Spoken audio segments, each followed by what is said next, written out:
I'm John Wilson. Good night and farewell.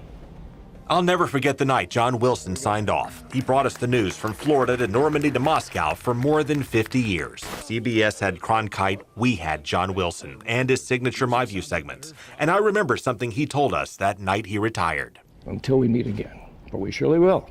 Well, it's time to meet again, and it's time to roll out our new segment with our special guest.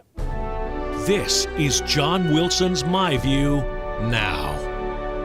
And here he is, John Wilson. Thank you so much for accepting the invitation. Am I lost? No, you're not lost. You're in the right place. You surely are. My View now. What do you think? I think we've got so much to talk about here, Craig. First, thank you for inviting me back. I really appreciate that because there's so much to talk about here. Look what shape we've got politics in, what shape the state is in, the country, the cities. I feel really uncomfortable with a lot of this that everybody is struggling through, and I think that's one of the reasons Donald Trump, I think, is so popular. He's appealing to that particular segment that says something is wrong here. We've got to fix it.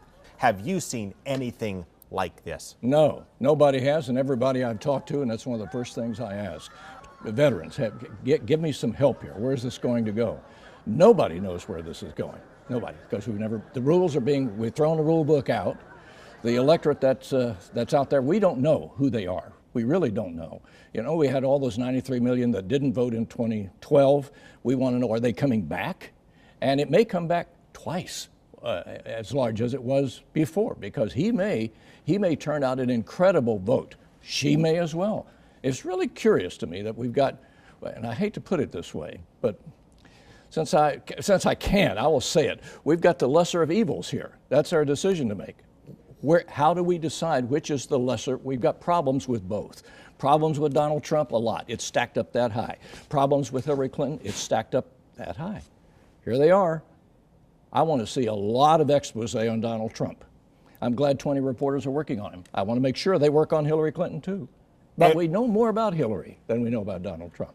If their baggage is stacked this high on both sides, could that also depress turnout and have a lot of people say, they don't like either choice and just stay home? And you don't see the kind of numbers that you saw in 2008 or 2012 for that matter. It could happen exactly that way. I pray it's not going to take place like that.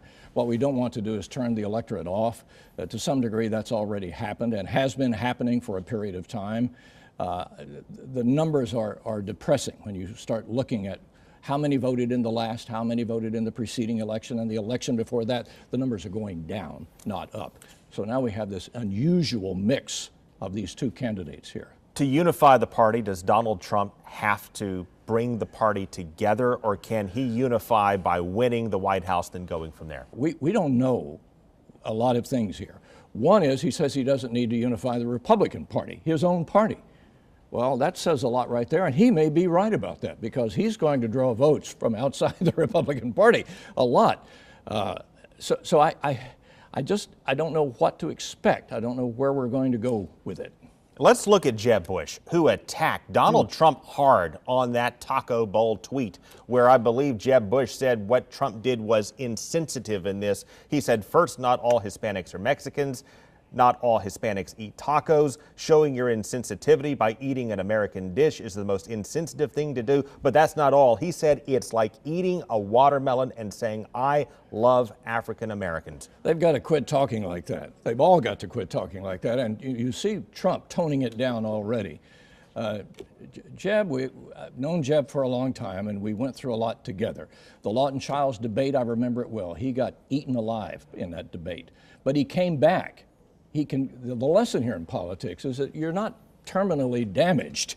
You can't, Jeb Bush is a good example, so is Marco Rubio. He can come back like Jeb Bush did. Jeb Bush got beaten by Lawton Childs, but Jeb Bush came back and became governor. Marco Rubio, he could do the same thing.